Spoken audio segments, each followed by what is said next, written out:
everyone, welcome to Level Up Learning. My name is Simran comber. आज से हम हमारी सीटेट सीरीज स्टार्ट कर रहे हैं. इस सीरीज में हम सीटेट के सारे पास्ट ईयर्स के पेपर्स को सॉल्व करेंगे one by one. I personally believe अगर आप सीटेट पे अच्छे मार्क्स स्कोर करना चाहते हो तो आपके लिए द मोस्ट इम्पॉर्टेंट थिंग है कि आप अपने पास्ट ईयर्स को बहुत अच्छे से समझो और सब पेपर्स को सॉल्व करके जाओ. इससे आपका एक बेस ऑलरेडी रेडी हो जाता है कि आपके पेपर में किस टाइप के क्वेश्चंस आएंगे और कैसे आपको उन्हें टैकल करना है. तो आज हम स्टार्ट कर रहे हैं सीटेट का पेपर जो कि जुलाई 2019 में हुआ था, पेपर 1. इसका सेट है set Q, starting with child development and pedagogy. हम हमारे टीचिंग के एग्जाम्स में कोई भी क्वेश्चन सॉल्व करने के लिए हम एक मास्टर ट्रिक फॉलो करेंगे. ये मास्टर ट्रिक क्या है? Elimination method. मतलब हमारे पास एक क्वेश्चन आया, हमने फर्स्ट ऑप्शन पढ़ा, अगर हमें उस लगता है कि नहीं ये इससे रिलेटेड नहीं है, हम उसके पास एक छोटा सा क्रॉस मार देंगे. सेकंड ऑप्शन पढ़ेंगे, अगर हमें वो गलत लगता है, बिल्कुल ही रिलेटेड नहीं लगता, उसके नीचे क्रॉस कर देंगे. मान लो फिर थर्ड क्वेश्चन पढ़ते हो, आपको थोड़ा बहुत रिलेटेड लगता है, उसके बाद फोर्थ क्वेश्चन पढ़ते हो, वो आपको बहुत ही सबसे ज़्यादा अच्छा लगता है कि हाँ इस सिचुएशन में बिल्कुल फिट बैठ रहा है, तो फिर आपको क्या करना है, जो आपके दो ऑप्शन बचे उसमें से best of the best select करना है. इससे क्या होगा, आपके पेडागोजी के क्वेश्चंस 2 सेकेंड्स में सॉल्व हो जाएंगे और आपको पता भी नहीं चलेगा कि आपका कैसे पेपर और पेडागोजी वाला पार्ट इतना स्ट्रॉन्ग हो गया. तो स्टार्टिंग विद फर्स्ट क्वेश्चन. अब इस फर्स्ट क्वेश्चन में पूछ रहा है राइट टू एजुकेशन एक्ट 2009 किस चीज को एडवोकेट करता है, किस पे फोकस करता है. वैसे तो हम इसे बहुत बार पढ़ चुके हैं कि हमारा एजुकेशन सिस्टम फोकस कर रहा है इंक्लूसिव एजुकेशन. तो फिर भी हम बाकी ऑप्शंस पढ़ेंगे. इंक्लूसिव एजुकेशन क्या होता है? इंक्लूसिव एजुकेशन होता है कि एक ही स्कूल में जो स्पेशल नीड्स वाले बच्चे हैं, गिफ्टेड चिल्ड्रन है या नॉर्मल चाइल्ड है, सब एक ही साथ पढ़ेंगे, लेकिन जिस बच्चे की जैसी नीड्स हैं उस हिसाब से स्पेशल अरेंजमेंट्स बनाए जाएंगे स्कूल में, जिससे कि हमारा एजुकेशन सिस्टम फोकस करता है. और यही हमारा आंसर है. लेकिन फिर भी हम बाकी ऑप्शंस पढ़ेंगे.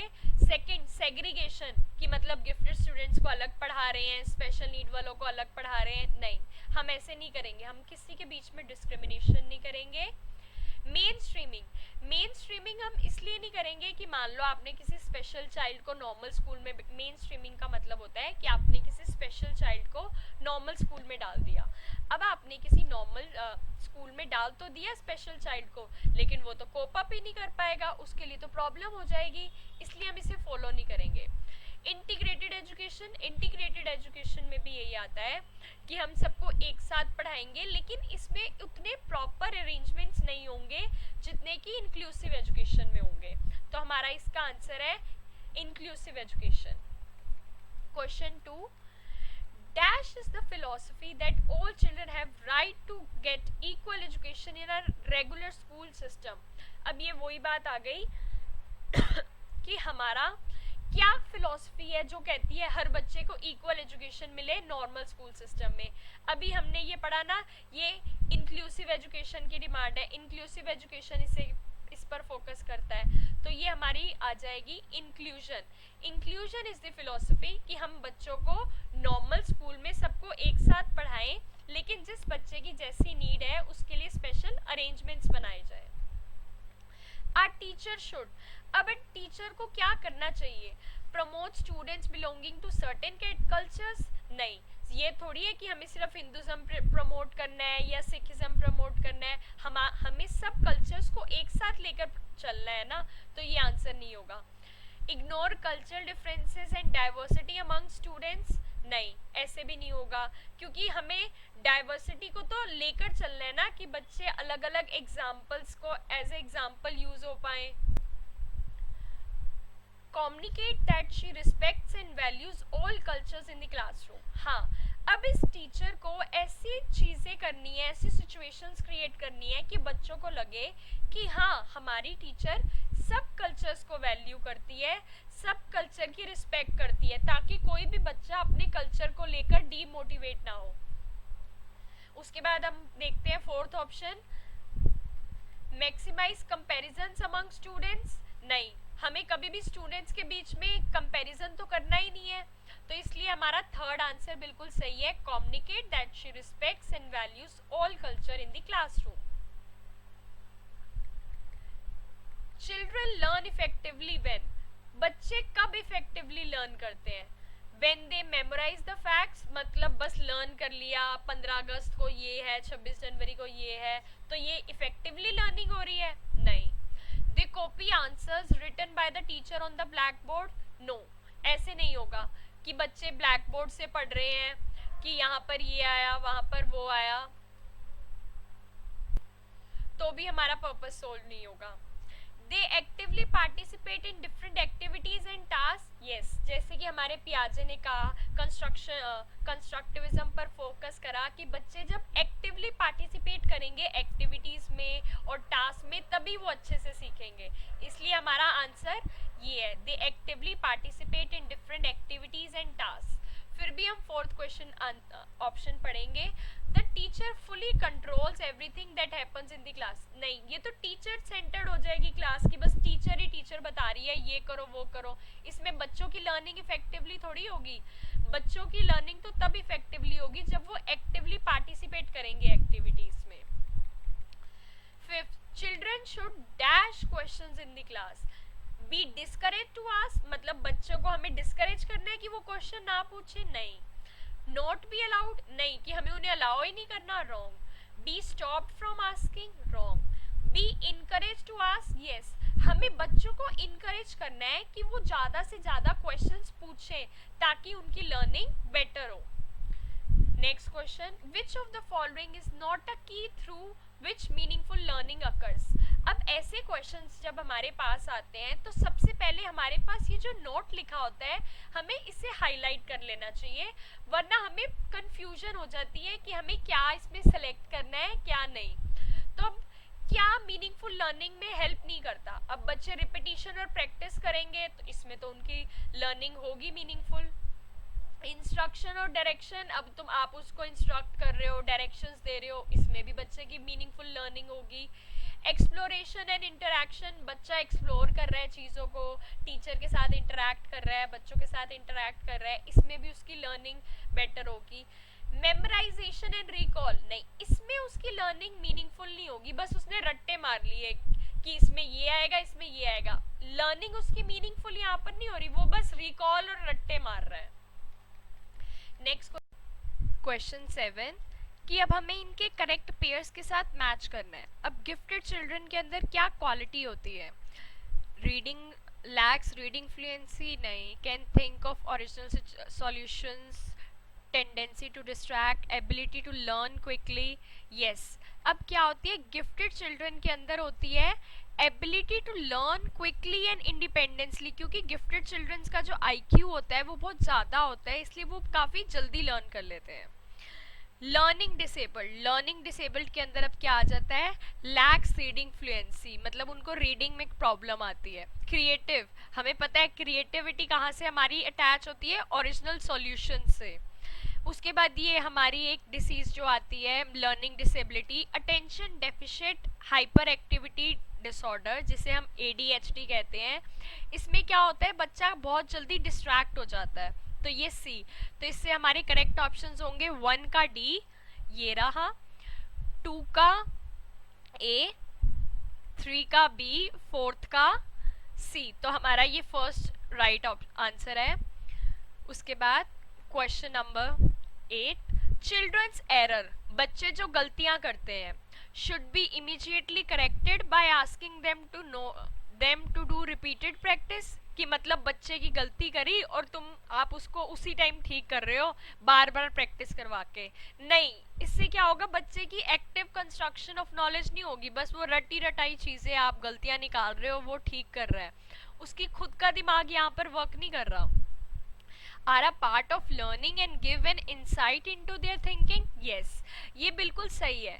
हमें बच्चा जब कोई गलती करता है तो हमें समझ आता है कि बच्चा सीख रहा है, जब बच्चा सीखेगा तभी तो गलती करेगा, और हमें उससे पता चलेगा कि उसकी थिंकिंग कैसी है, वो किस सिचुएशन में क्या सोच रहा है।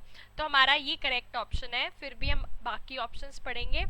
आर इनसिग्निफिकेंट, नहीं, एरर्स का भी बहुत मैटर होता है बच्चे की लर्निंग में। Reflect how careless children are, नहीं, जरूरी नहीं है कि बच्चों की गलतियां बस केयरलेसनेस की वजह से हो, और भी बहुत सारी प्रॉब्लम्स हो सकती हैं या उसके कॉजेज हो सकते हैं जिसकी वजह से बच्चे गलतियां करते हैं। 9th question, assessment.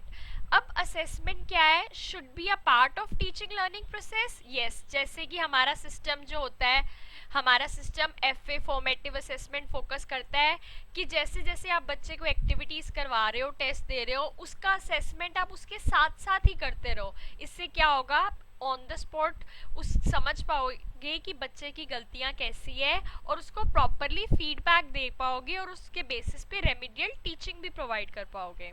लेकिन हम बाकी ऑप्शंस भी पढ़ेंगे। Should be done only in terms of marks, no, हम असेसमेंट को कभी मार्क्स से कंपेयर नहीं करेंगे। Should be based on objective type written task, नहीं, इन्होंने तो बस फोकस ही पेपर पे कर दिया। Should be taken as a separate activity, नहीं, ऐसा कुछ नहीं है। तो हमारे लिए बेस्ट आंसर क्या होगा, टीचिंग लर्निंग के प्रोसेस में ही हमारी असेसमेंट हो जानी चाहिए कि बच्चा कितना समझ पा रहा है या कहाँ कहाँ उसकी गलतियां आ रही हैं। Question 10, in a constructivist frame, construction of knowledge, जो हमारे पियाजे ने बोला कि बच्चा एक्टिवली कंस्ट्रक्ट करेगा, उसमें लर्निंग क्या है, पैसिव और इंडिविजुअलिस्टिक, नहीं, उसमें लर्निंग कभी भी पैसिव नहीं है। The process of acquisition of knowledge, सिर्फ नॉलेज को एक्वायर करना कंस्ट्रक्टिविज्म का बेसिस है, नहीं। A change in behaviour as a result of experience, नहीं, कि बस बच्चे का बिहेवियर चेंज हो रहा है एक्सपीरियंसेस के बेसिस पर, नहीं।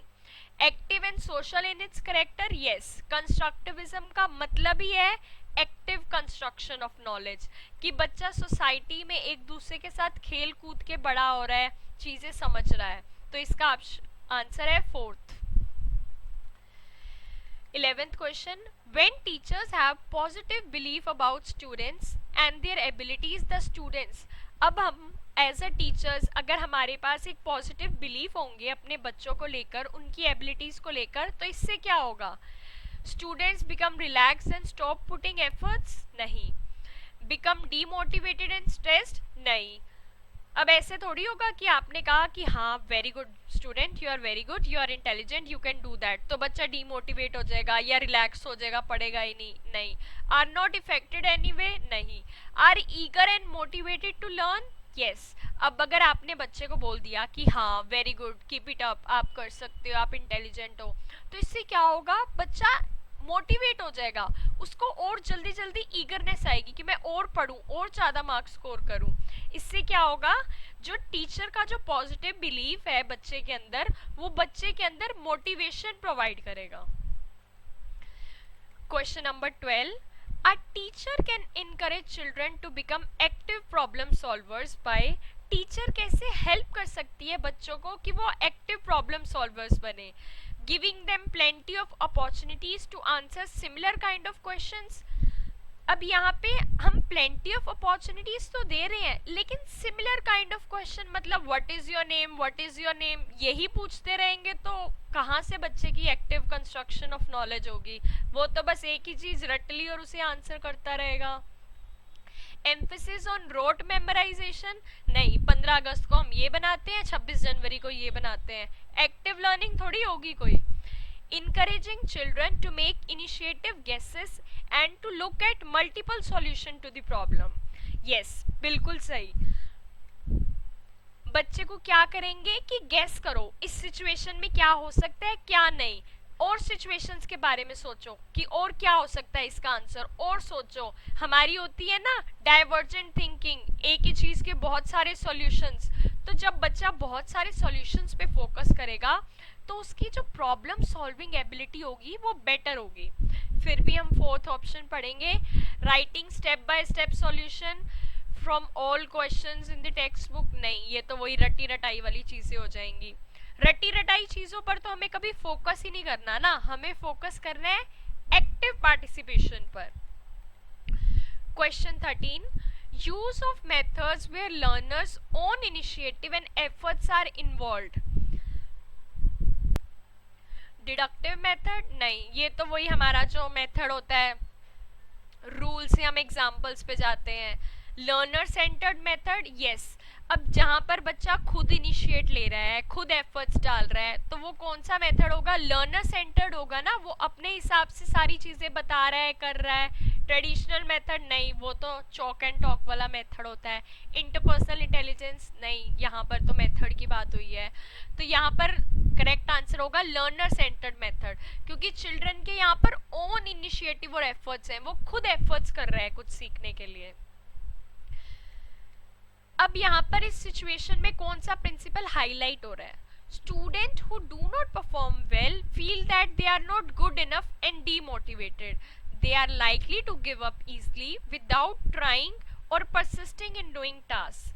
अब किसी बच्चे के अच्छे मार्क्स नहीं आए तो वो डीमोटिवेट हो जाएगा और वो पढ़ना ही छोड़ देगा कि मैं पढ़ाई नहीं कर रहा. क्यों? अब ये प्रिंसिपल किस चीज पर हाईलाइट कर रहा है? ये प्रिंसिपल हाईलाइट कर रहा है कि जो हमारा दिमाग और हमारे इमोशंस हैं वो एक साथ जुड़े हुए हैं. कि मान लो मेरे अच्छे मार्क्स नहीं आ रहे तो मेरे इमोशंस अपने आप मेरे को डीमोटिवेट फील करवाएंगे, यार मैं तो कुछ कर ही नहीं सकता, मेरे तो अच्छे मार्क्स नहीं आएंगे. तो अब हमें देखना है कि हमारे यहाँ पर आंसर्स क्या है. Cognition and emotions are not related, wrong. वो तो रिलेटेड है. हेरिडिटी और एनवायरनमेंट नहीं, यहाँ पर हेरिडिटी और एनवायरनमेंट की बात नहीं चल रही. Heredity and environment are not related, यहाँ पर हेरिडिटी की बात नहीं चल रही. फिर से cognition and emotions are not separable, yes this is the correct answer. कि हमारा जो कॉग्निशन माइंड है और इमोशंस है वो सेपरेबल नहीं है, दोनों एक दूसरे पर इंटरडिपेंडेंट है. कि अगर हम दिमाग में कुछ बार बार सोच रहे हैं तो हमारे इमोशंस वैसे ही जनरेट होंगे. 15th क्वेश्चन, जो कि आज की हमारी सीरीज का लास्ट क्वेश्चन है. Which of the following is the primary socializing agency? अब हमारी प्राइमरी सोशलाइजिंग एजेंसी में क्या आता है? हमारी फैमिली, हमारे पीयर्स, हमारे भाई बहन जो हमारे साथ रहते हैं. तो यहाँ पर स्कूल सेकेंडरी में आ जाता है, गवर्नमेंट मीडिया कुछ भी नहीं आता. फैमिली के अंदर हमारा आता है प्राइमरी सोशलाइजिंग एजेंसी. इसके साथ हमारी सीटेड सीरीज डे 1 का काम होता है खत्म. नेक्स्ट डे 2 में हम सीटेड के ये जो बाकी बचे हुए 15 क्वेश्चंस हैं वो डिस्कस करेंगे. Thank you so much for watching.